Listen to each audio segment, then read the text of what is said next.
అందరికీ థ్యాంక్స్ అండి వచ్చినందుకు.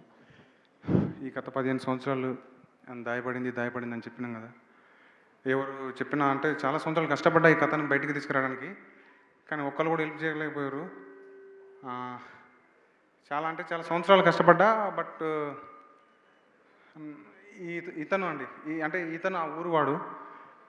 అంటే పాపం ఆయన చాలా నా కోసం ఇప్పుడు చాలా రిస్క్ చేస్తాడు. ఎట్లా జరిగింది ఏందనేది నాకు మొత్తం తెలుసు. ఆ ఊరికెళ్ళి వచ్చిండు. సో ఆయన ఒకసారి మీకు చెప్తాడు. బాబాయ్, నీకు నేనున్నా, ఏం కాదు. నువ్వు ఎంత కష్టపడ్డావో తెలుసు, నువ్వు ఎంత ఎఫర్ట్ పెడతానో నాకు తెలుసు. ఆ తర్వాత నేను నా ఊరు ఎట్లా చూస్తుందో నాకు తెలుసు. బట్ దేవుని దయ, ఇక్కడ పెద్దోళ్ళు ఉన్నారు. నేనైతే నీకు ఏడోకు, ఏం కాదు, ఏడోకు బాబాయ్, ఏడోకు. సరే మాట్లాడు బాబు. నమస్తే. తీసిన సినిమా మా ఊళ్ళో జరిగింది. నేను కళ్ళ నిండా చూసిన, దగ్గరుండి చూసిన స్టోరీ ఇది. కానీ ఇన్ని రోజులు ప్రపంచానికి తెలియదు, లోకానికి తెలియదు. ఈరోజు ధైర్యం చేసి తీసిన సినిమా. కానీ ఇది నిజానికి 15 ఏళ్ళ సంది మా కడుపులో మసులుతుంది. కానీ నేను చెప్పేటోడు ఎవరు లేడు, పక్కింటోడు కూడా చెప్పాడు పక్కింటోడికి.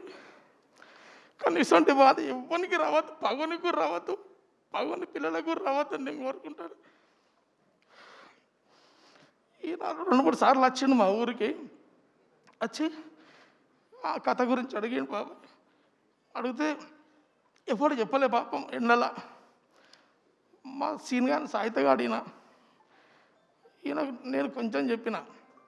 ఇప్పటికీ నేను ఒకటి చెప్పాలని వచ్చిన కానీ ముఖం దాచుకున్న చూడు, సిగ్గు అవుతుంది. అరే లోకానికి చెప్పినవారు సాయిలు,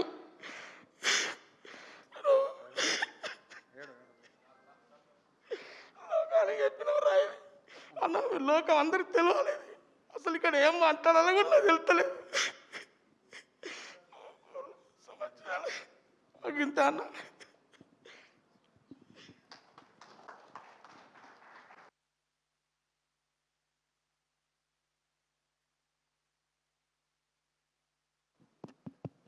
సార్ థ్యాంక్ యూ అండి.